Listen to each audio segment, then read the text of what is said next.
screen.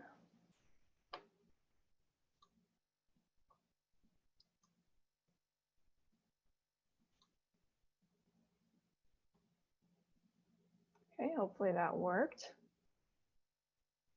So just to go over the agenda for today, I'm going to do a very short about me. We're going to talk about what is ROI, talk more about specifically ROI on technology purchases. We're going to run through a couple of examples of how to calculate ROI manually. And then I'll show you the link to the ROI calculator that was actually built on Neodo Logic. So, if you don't want to go through all that work to do the calculations manually, we have this handy calculator for you. And lastly, we'll finish off with some Q&A.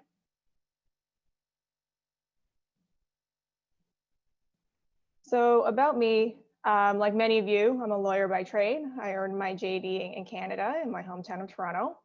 And my first job after graduation was with the federal government of Canada, where I worked in trade policy. So I analyzed whether certain IP provisions of treaties and trade agreements were socially and economically beneficial to Canada. From there, I decided to do a pivot from law to business, where I moved to New York to get my MBA from Columbia Business School. And business school is really where my interest was sparked in finance. So I spent a couple internships and time at venture capital firms, hedge funds, and now I'm back at the legal world, but still very interested in investing, and particularly how legal teams can apply concepts from the corporate finance world, things like ROI. So what is ROI? And more importantly, why does it matter? So ROI, it's something that you've probably heard of before. In finance, ROI is a really common metric that is used to evaluate the forecasted profitability of investments. So before any serious investment opportunity is really considered, ROI forms that solid base from which to go forth. And that metric can really be applied to anything: stocks, real estate, those traditional finance things, to something like hiring an employee, getting a law degree. Anything that has a cost with the potential to drive gains from can have an ROI assigned to it. So there's a lot of other intricate formulas that are used to calculate things like rate of return on investments, but ROI is really simple and can be applied very broadly as a quick and dirty method, which is why we're going to focus on that today. So ROI can help you determine whether you've made a good tech purchase. You can use it to compare a couple of different vendors for the same project or use case, or you can just use it to decide, hey, this technology seems interesting. Should I pull the trigger or not? How am I going to present this purchasing decision to my boss or to the person who's holding the strings to the budget? How am I going to convince them that this is a good purchasing decision? So if you've ever spent 5 minutes on Robinhood or any other sort of layperson trading app, this might look familiar to you. We're talking about a stock or some other investment. ROI is simply value of the stock now. So, this, the value of the stock, maybe at the time that you're thinking of selling it, minus what you purchased it for, divided by the price at purchase, and you're going to times 100 to get that nice percentage figure. This is another way to really look at the same equation. You're just going to consider the numerator net gain, what did you get from it, and the denominator, the amount spent. And what does net gain really mean? It means, what are the new benefits that I've realized? What's in it for me? What is the difference between having this thing and not having this thing? And remember, not having the thing, whatever that may be, a stock, car, a master's degree, that also means that you would have had the cash, the time, the energy, the resources that you spent on it. So it's almost never the case that that new benefit is equal to the new thing. You always have to consider what you gave up to get that thing. So if I were to talk about something like my MBA, how would I calculate ROI on this? I would take the increase in salary that my MBA gets me every year over the course of, let's say, 30 to 40 working years, and I have to subtract the cost of the MBA.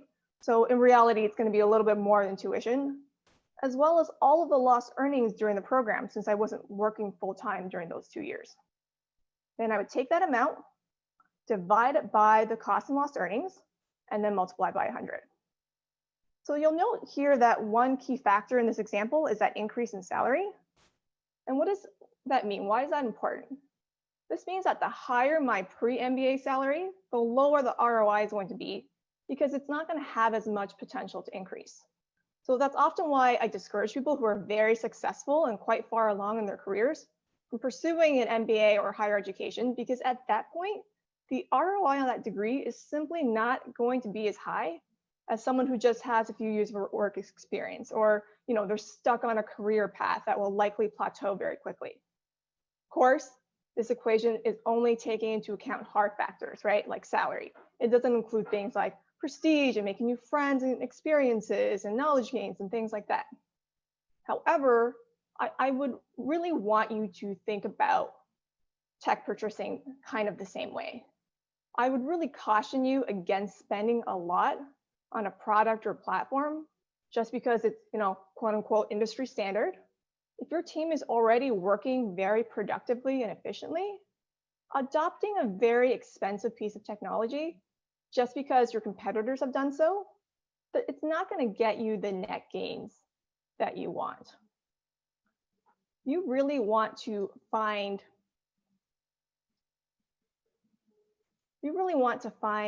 solutions that are going to fit your unique situation. You want to fill in the gaps that your team specifically has.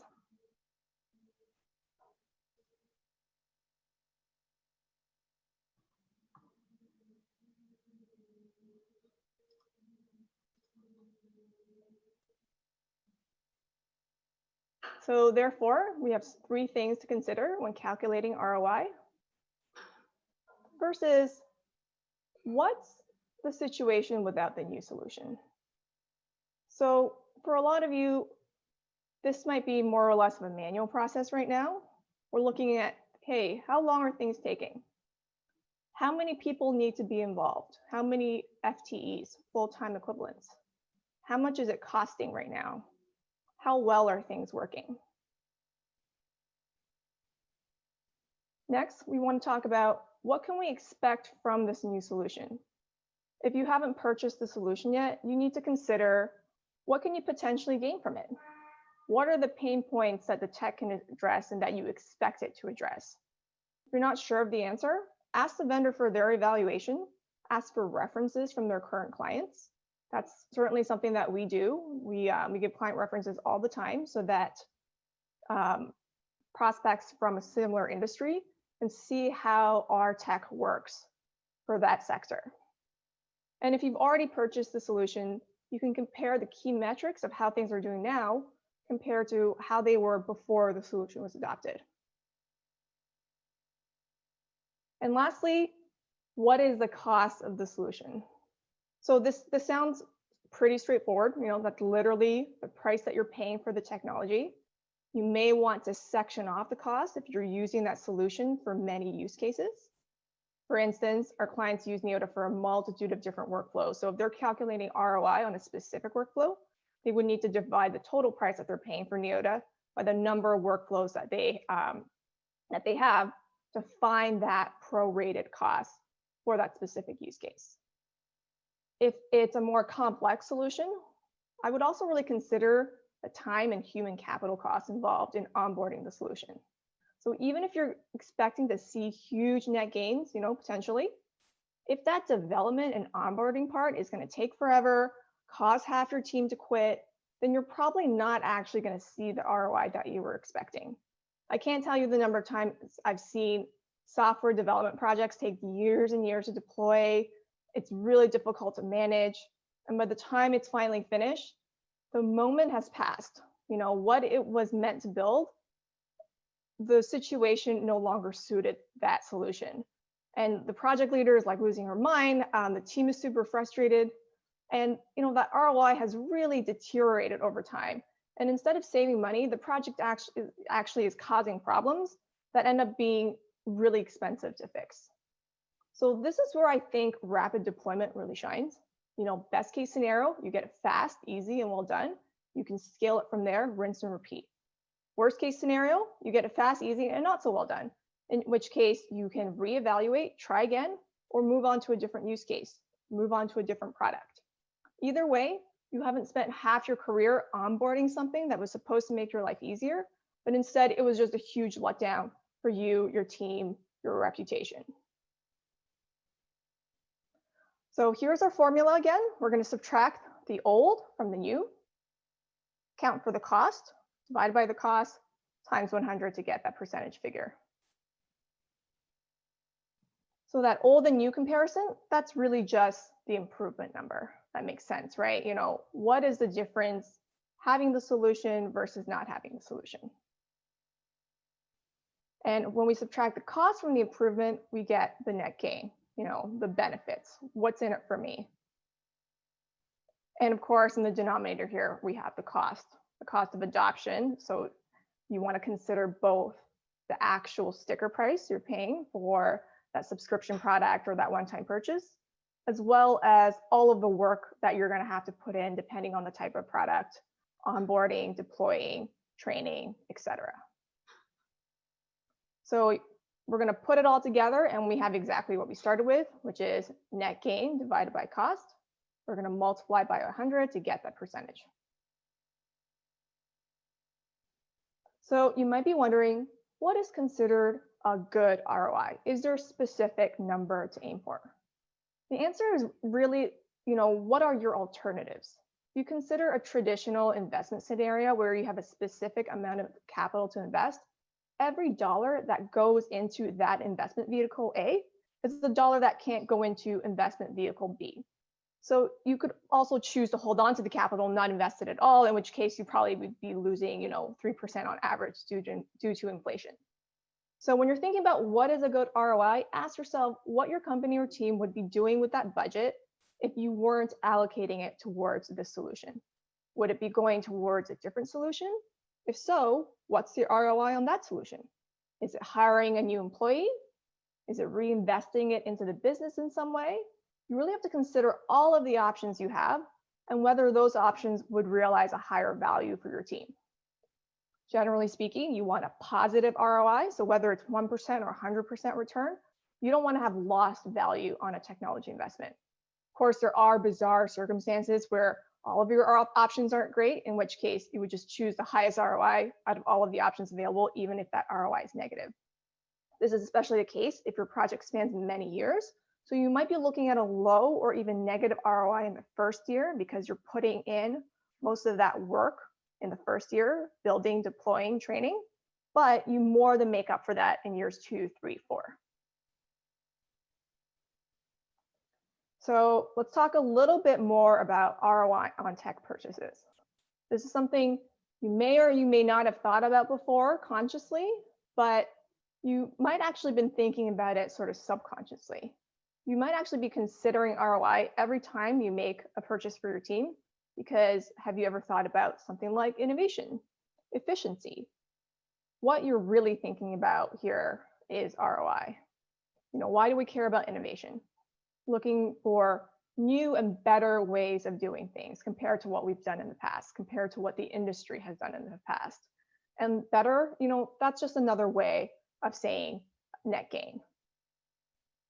So innovation is really just about improvement. Improvement is net gain.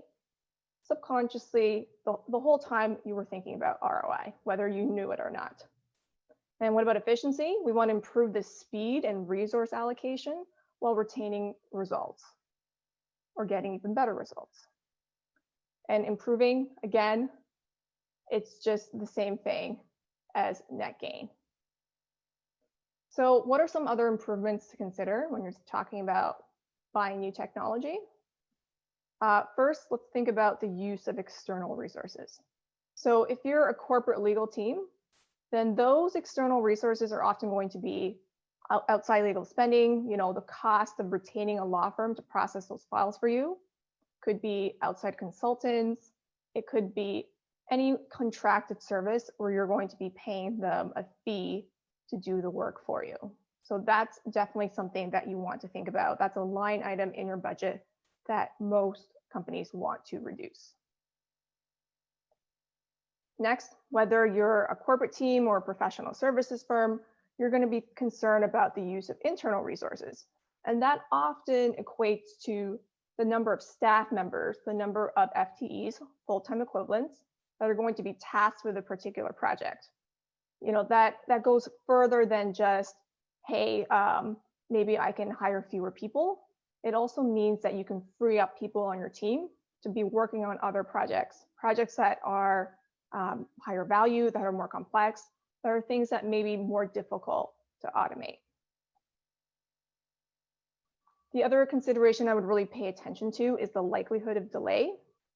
Delays reduce the value of your project by shortening the time window that the project would provide benefits to your company. For example, if you're thinking about launching a new product, that product is going to have a shelf life.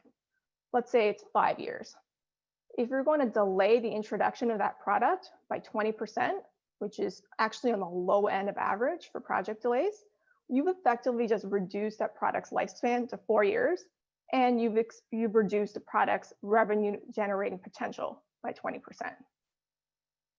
So that's definitely something to think about and to avoid as much as you can. Some delays are just going to be inevitable, but anything that you can do to reduce that likelihood is something that you're going to want to consider. Something that's a little harder to quantify, but still really valuable, is improving employee satisfaction. So employee satisfaction directly correlates to employee retention. And we all know, there's been survey after survey. Everyone hates doing low value, repetitive work. You consider that the average in-house attorney makes $224,000 a year. The cost of replacing that person is going to be roughly 6 to 9 months of their salary. So if you manage to retain just one in-house attorney with a tech solution that makes their life easier, you've just saved your company somewhere between $112,000 to $168,000. Similarly, customer satisfaction, really important, but can be difficult to quantify, especially in direct relation to the adoption of new technology. But consider a 2% increase in customer retention has the same effect as cutting your costs by 10%. So if you retain just 2 out of 100 customers by adopting a new solution, that's 10% of your overall costs. So now let's run through a couple of examples. Just a warning, this is where the math is going to start. I'm going to run through it a little slower and I'll repeat just so everyone can follow along. So our example number 1 is about immigration automation. So Kyle is an in-house counsel who's responsible for processing immigration files for foreign national employees. So, in the US, it would be something like processing H-1B applications. He spends $300,000 annually on outside counsel to help him process these files, at an immigration law firm. And he's considering adopting a new solution and building an app to facilitate the immigration process. But he wants to know if it's going to be worth his efforts. He's thinking about subscribing to Neotologic. He knows that we do things like this, build an app, it'll facilitate the process, hopefully speed things along, and maybe reduce his outside legal spending. So some additional information. The solution Kyle is considering would cost roughly $2,000 a month.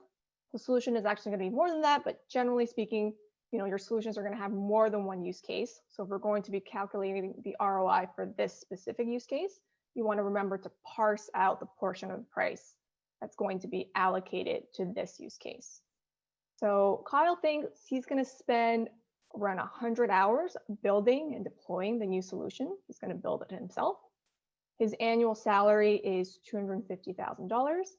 So that works out to about $96 an hour if we consider 2,080 working hours in a year.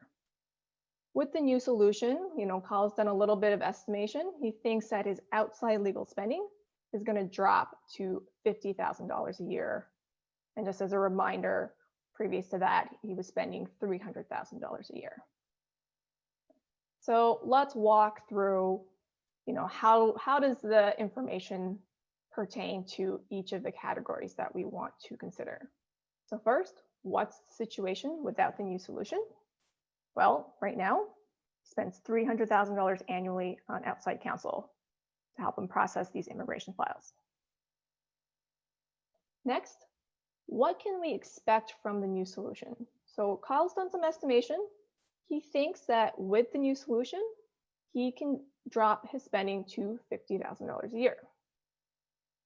Lastly, what is the cost of the solution? Here's where we're going to do a little bit of calculation. So $2,000 a month, that's going to be $24,000 a year. And he thinks he's going to spend about 100 hours building and deploying the new solution. So since we know his hourly rate is about $96 an hour, 96 times 100, that's $9,600. Tally it up, $24,000 plus 9,600, that's $33,600. That's going to be our cost. So remember, that cost is going to be a combination of the sticker price of the solution, prorated, as well as the cost of building and onboarding that new solution. We're going to consider Kyle's own time and effort that he's going to put into this. Okay, next up, we're going to plug in our numbers. We're going to subtract the old from the new. So note that here we have those negative signs in front of those numbers because we're talking about spending. If this is confusing to you, just remember, we're spending $250,000 less than we were before. That's going to be our improvement. So you can actually flip those numbers, do 300,000 minus 50,000 if all of the subtracting negative numbers is giving you a headache. Next, we're going to subtract the cost. So that was the sum of the annual cost of the technology prorated plus the hours that Kyle's going to put into this. That was 33,600. And we're going to divide by the cost of adoption and multiply by 100. So let's finish the math, and we get an ROI of 644%. Not bad. Personally, I think Kyle would do well to adopt this new solution. Of course, he should also compare a couple different vendors to see which system would give him the highest ROI. But compared to what he's doing now, automation definitely seems like it's worth it. Now, remember, this is the ROI for the first year. So Kyle is probably not going to have to spend the same amount of time building and deploying this app again in the second year, the third year, or the fourth year, but he'll still get the same benefits out of it. So let's say, if Kyle only spends 20 hours next year to update that app, make sure that all of the forms are up to date, the ROI is going to increase because everything else is going to stay the same. If you have any questions about that example, we can talk about that during the Q&A, and I'll go back to the slides. But let's move on to our second example now. So our second example is about process automation. Sarah is the CEO of a workplace safety and risk management firm. Her team performs ergonomic assessments to evaluate potential health risks in the office. Sarah started using Neotologic a year ago to speed up the ergonomic assessment process. She wants to know to what degree this has helped free up her team's time to work on other projects. Again, we have some additional information here. So prior to adopting the solution, each assessment took 3.5 hours.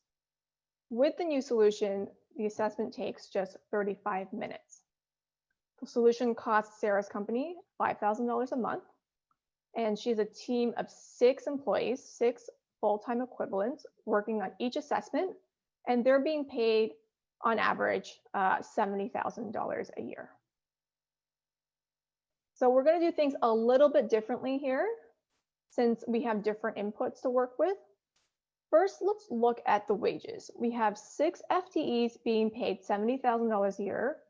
We multiply that 6 times 70,000, we have $420,000 a year in wages for the FTEs that are working on these assessments. Next, we know that the new solution takes 35 minutes instead of 3.5 hours, and that's 6 times faster. So 3.5 hours, that's equal to 210 minutes. 210 minutes divided by 35, that's going to give us that 6. And we're going to take the wages from earlier, so that was $420,000, and we're also going to divide that by 6. Does that make sense to everyone? So the logic here is if we can do something 6 times faster, we need 6 times fewer people to do it, all other things being equal. Or alternatively, we can do 6 times as much with the same number of people. In reality, it's not going to be as perfect as that. Maybe you always need a minimum of 2 people working on the assessment because of different skills, or there's some sort of floor or ceiling that you hit with efficiency. But for the purposes of this example, we'll take it as it is, and we'll say 6 times faster. That's going to be a reduction of 6 times in terms of FTE wages. So what's the cost of the solution? This is the straightforward part this time. $5,000 a month, annual cost, $60,000. That's 5,000 times 12. Lastly, let's plug in the numbers. So we have our $70,000 minus $420,000.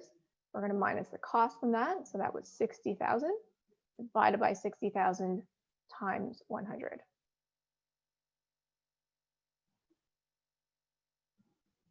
Let's finish the math, and we're going to get an ROI of 583% based on the use of full-time equivalents. So if all of the math is sort of giving you a headache, I won't continue to torture you. We did do everything manually in this webinar as a learning mechanism, but we also created an ROI calculator that was built on Neota logic where you can plug in your numbers and it will do all the math for you. You do need to have these inputs on hand, or an estimation at least. But once you have that, you can just click the button and it's going to give you all of the different percentages for ROI on FTEs, ROI on outside contracted services. So that could be outside legal spending, outside consulting spending, as well as a calculation for project delays. It's completely free to use. So I really encourage you guys to use this to evaluate and assess your tech purchases so that your team can get the highest ROI for every tech purchase that you make. This is the URL right here. And we will also send this link out following the end of this webinar.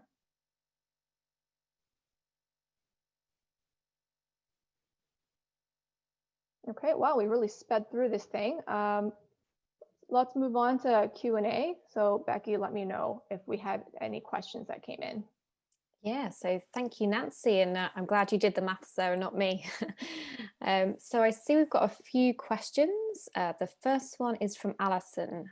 So I run a large legal department and we're considering Neota logic, but we need help scoping out our use case and demonstrating ROI. Is this something you could help with? Yes, absolutely. So we definitely do that sort of consultative sales work.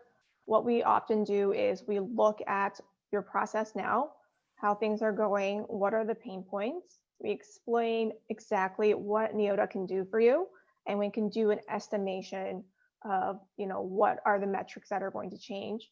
Likely it's going to be turnaround time from start to finish on each file processing. Great. And question number 2 from Anonymous. When will you be sending the ROI calculator? So yeah, I'm happy to address that. We will be sending that out tomorrow.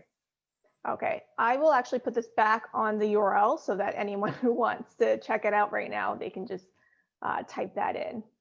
Great. Another one from Mario. I'm based in Italy. Do you support this region? Absolutely. So we have an office based in London that supports all of EMEA. Great. And another one from Anonymous. What are the most common automation use cases you're seeing in law firms at the moment? For law firms, it really depends depending on what their clients are looking for. So generally speaking, it's going to be a lot of document automation. I think when people think about using AI or using automation, people really want to find the most complex, intelligent thing they can do. But often case, from an ROI perspective, the thing that's going to help you and your team the most is finding that thing that nobody wants to do, that is repetitive, that is dull, but that always needs to be done. Not even, once a day, it needs to be done 10, 20, 30, 40 times a day. Those are the use cases that we see have the highest ROI for law firms and for corporates as well, but especially for law firms because, they're handling so much paperwork every day. Great, thank you, Nancy. And one more question. What KPIs can you introduce to track the new solution performance over time and compare it with prior solutions? So I feel like I almost want to direct you to the data webinar that I did for legal operators a couple months ago. There's a number of different metrics. Some of them are going to be more general. So speed and efficiency is definitely going to be something you want to look at. Number of employees that need to sign off or be involved. That's definitely another one. And then there are things like employee and customer satisfaction that are more difficult to quantify, but still really important. Depending on the specific use case and what the goals are, you might have smaller metrics, smaller milestones within a larger project that you also want to track. So for example, instead of tracking the time from start to finish, maybe you realize it's actually between step 3 and step 4 that you're seeing that lag, and you really just want to decrease the amount of time it takes getting from 3 to 4. So those are things that we can definitely help you with, have a look at your process, and we really sit down and look at, okay, number one, who is the person starting the process? What is that person meant to do? And when are they done with that file? At what point are they clicking send or passing it off to someone else? Okay, person number 2, what are they doing with that? What inputs do they need to gather to finish their part of the process? We really walk through that one by one and try to identify all of the points where there's an opportunity to automate, an opportunity to shorten that time frame, either by making the task easier or just by automating it instead of having someone, manually fill in information that might exist on the system already. Great. And we've actually got another 2 questions that have just popped up. Can the calculator be set up in a way where the formulas calculations can be adjusted based on a specific situation? So the calculator that we created here is very general. So the reason we did that is because we wanted to appeal to a broad audience. However, I'm more than happy to, if someone is interested, to sit with you one-on-one and make some adjustments to the calculator so that it will be more customizable. And oftentimes, if you are in a specific industry or in a specific team, you might want something that breaks it down a little bit more than what the calculator currently does. So the short answer is the calculator that we have here, it's not going to allow you to break things down more specifically, but this is something that I literally built in a week. So really easy to add and change things to it. Great. And we can include Nancy's contact details on the follow-up as well in case you have any more questions. And one more's just come in. How small is too small a company-wise for Neotologic? I mean, I don't think there's really a company that's too small. I think that there's a couple things you want to address, which is, Neotologic obviously comes with a price, and you want to see, no matter how big or small your company is, what you're going to derive from our technology. You need to derive big enough gains from it that it's worth the subscription price. So it's really not about the size of the company. It's about the size of your potential and what B specifically can do for you. I think there are large companies that maybe we aren't a good fit for because maybe they already have things, running very smoothly, right? That's like that MBA example. Barack Obama is not going to go get an MBA. What could it possibly do for him? Versus someone who, has the potential to do a lot more, we can really take that company to the next level. Great. And it looks like we've got no more questions. So thank you very much, Nancy. That was really insightful. So thank you for sharing. Yeah, we'll be sure to send the slides as well as that link out to anyone who's interested. Thanks everyone for joining.